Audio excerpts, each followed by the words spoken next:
पहला प्रश्न, प्रकाश का अपवर्तन किसे कहते हैं?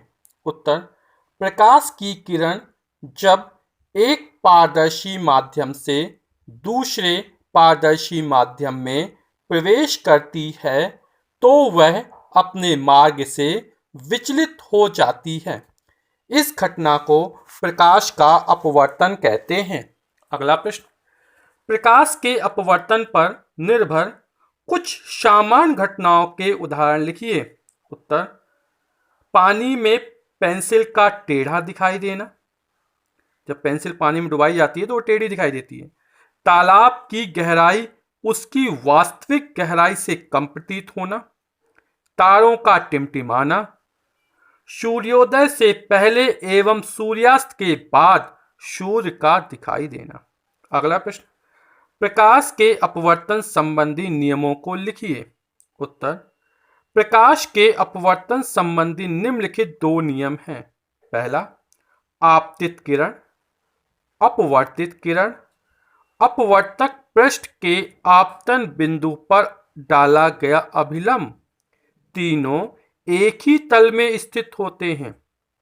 दूसरा, किसी पारदर्शी माध्यम युग्म के लिए आपतन कोण की ज्या साइन तथा अपवर्तन कोण की ज्या का अनुपात नियत होता है।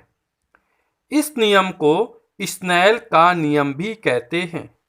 इस नियम के अनुसार sine I upon sine R बराबर नियतांक।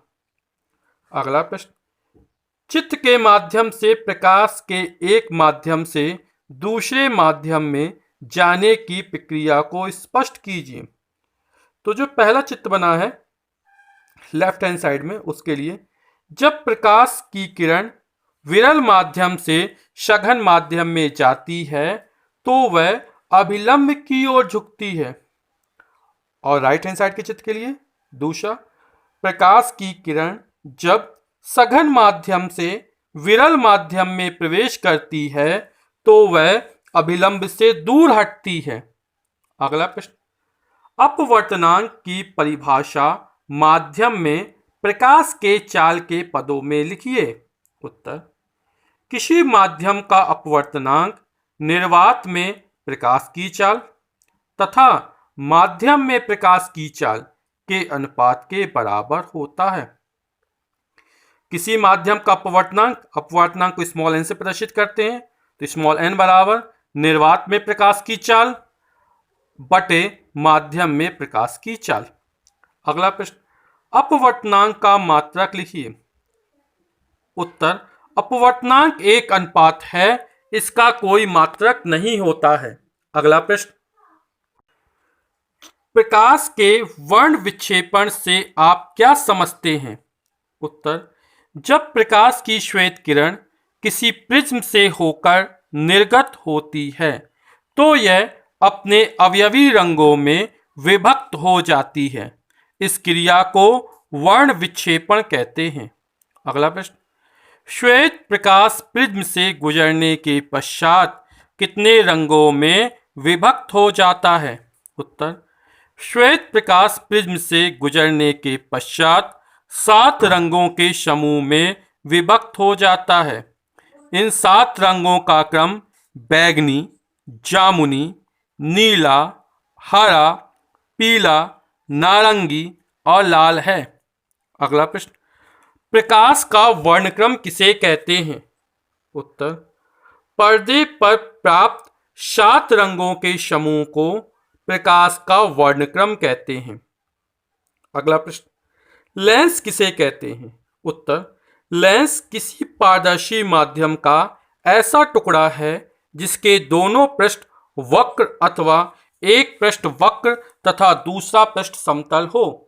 अगला प्रश्न, लेंस कितने प्रकार के होते हैं? उत्तर, लेंस सामान्यतः 2 प्रकार के होते हैं। पहला उत्तल लेंस कॉन्वेक्स लेंस, दूसरा अवतल लेंस कॉनकेव लेंस। अगला प्रश्न, उत्तल लेंस एवं अवतल लेंस को परिभाषित कीजिए। उत्तर, उत्तल लेंस की परिभाषा, जिस लेंस के मध्य का भाग मोटा तथा किनारे पर पतला होता है उस लेंस को उत्तल लेंस कहते हैं। जो बाइयों लेंस दिख रहा है वो उत्तल लेंस है। अवतल लेंस, जिस लेंस के मध्य का भाग पतला तथा किनारे पर मोटा होता है उसे अवतल लेंस कहते हैं। जो दाईं ओर लेंस है वो कैसा लेंस है? अवतल लेंस है। उत्तल लेंस को अंग्रेजी में कॉन्वेक्स लेंस बोलते हैं और अवतल लेंस को कॉनकेव लेंस कहते हैं। अगला प्रश्न, उत्तल लेंस को अभिसारी लेंस क्यों कहते हैं? उत्तर, उत्तल लेंस आपतित समानांतर प्रकाश की किरणों को मुख्य अक्ष की ओर मोड़ता है, इसलिए इसे अभिसारी लेंस कहते हैं। अगला प्रश्न, किस लेंस को अपसारी लेंस कहते हैं? उत्तर, अवतल लेंस। अगला प्रश्न, लेंस के प्रकाशिक केंद्र को परिभाषित कीजिए। उत्तर, यदि लेंस पर आपतित तथा उसके संगत निर्गत किरण परस्पर समांतर हो तो अपवर्तित किरण लेंस के मुख्य अक्ष को जिस बिंदु पर काटती है उसे लेंस का प्रकाशिक केंद्र कहते हैं। इसकी दूसरी परिभाषा यह है, मुख्य अक्ष पर स्थित वह बिंदु जिससे गुजरने वाली प्रकाश की किरणों में विचलन नहीं होता है लेंस का प्रकाशिक केंद्र कहलाता है। अगला प्रश्न, लेंस के मुख्य फोकस से क्या तात्पर्य है? उत्तर, मुख्य अक्ष के समांतर आने वाली प्रकाश की किरणें अपवर्तन के पश्चात मुख्य अक्ष के जिस बिंदु पर मिलती हैं या मिलती हुई प्रतीत होती हैं उसे लेंस का मुख्य फोकस कहते हैं। अगला प्रश्न, स्पष्ट दृष्टि की न्यूनतम दूरी का मान मानव नेत्र के लिए कितना होता है? उत्तर, 25 सेंटीमीटर, 25 सेंटीमीटर। अगला प्रश्न, स्वस्थ मानव नेत्र का दृष्टि विस्तार लिखिए।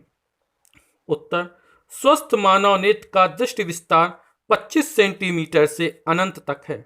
अगला प्रश्न, मानव नेत्र में दृष्टि दोष कितने प्रकार का होता है? उत्तर, मानव नेत्र में दृष्टि दोष मुख्यतः 2 प्रकार का होता है। पहला निकट दृष्टि दोष, दूसरा दूर दृष्टि दोष। अगला प्रश्न, निकट दृष्टि दोष किसे कहते हैं? उत्तर, नेत्र का वह दोष जिसमें निकट की वस्तु तो स्पष्ट दिखाई देती है लेकिन दूर की वस्तु स्पष्ट दिखाई नहीं देती है, निकट दृष्टि दोष कहते हैं। अगला प्रश्न, निकट दृष्टि दोष के निवारण के लिए किस लेंस का उपयोग किया जाता है या प्रयोग किया जाता है? उत्तर, अवतल लेंस। अगला प्रश्न, दूर दृष्टि दोष किसे कहते हैं?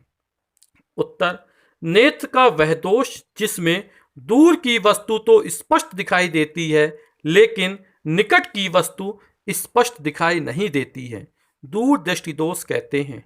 अगला प्रश्न, दूर दृष्टि दोष के निवारण में कौन सा लेंस उपयुक्त होता है? उत्तर, उत्तल लेंस। अगला प्रश्न, फोटोग्राफिक कैमरे में कौन सा लेंस प्रयुक्त किया जाता है? उत्तर, उत्तल लेंस। अगला प्रश्न, सूक्ष्मदर्शी किसे कहते हैं?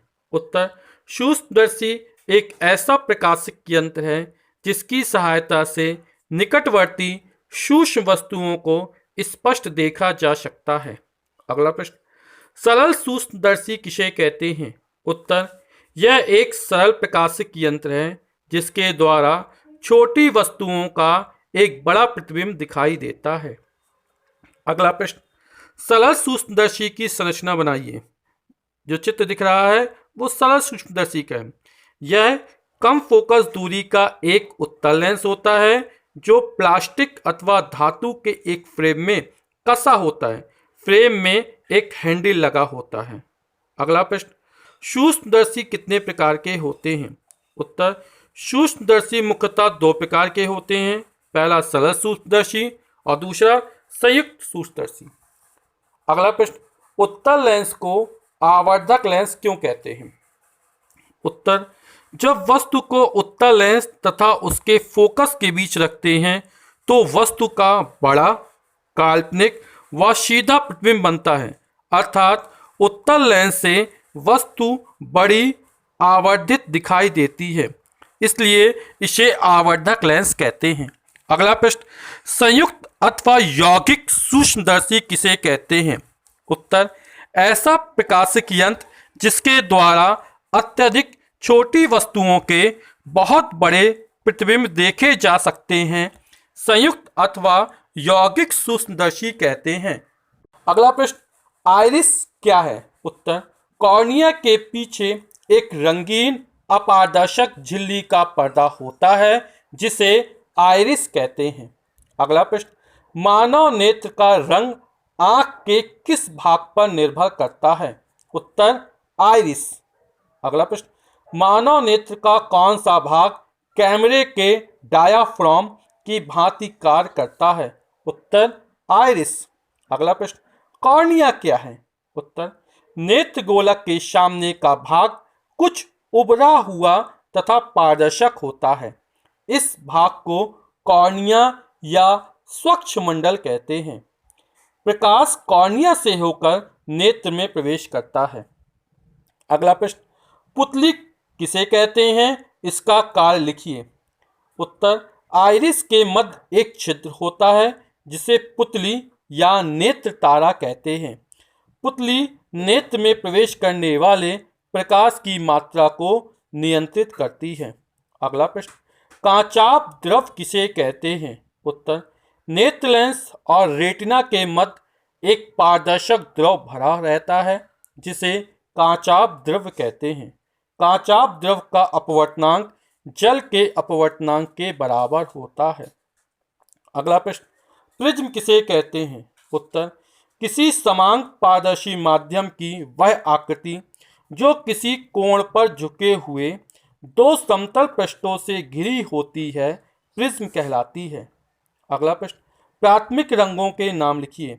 उत्तर, लाल, हरा तथा नीला प्राथमिक रंग होते हैं। अगला प्रश्न, श्वेत प्रकाश में किस रंग का विचलन सबसे कम तथा किस रंग का विचलन सबसे अधिक होता है? उत्तर, लाल प्रकाश किरण में विचलन सबसे कम तथा बैंगनी प्रकाश किरण में विचलन सबसे अधिक होता है। अंतिम प्रश्न, रेटिना किसे कहते हैं? उत्तर, रक्तक पटल के नीचे तथा नेत्र के सबसे आंतरिक भाग में दृष्टि नाड़ियों से बना एक पर्दा होता है जिसे रेटिना या दृष्टि पटल कहते हैं।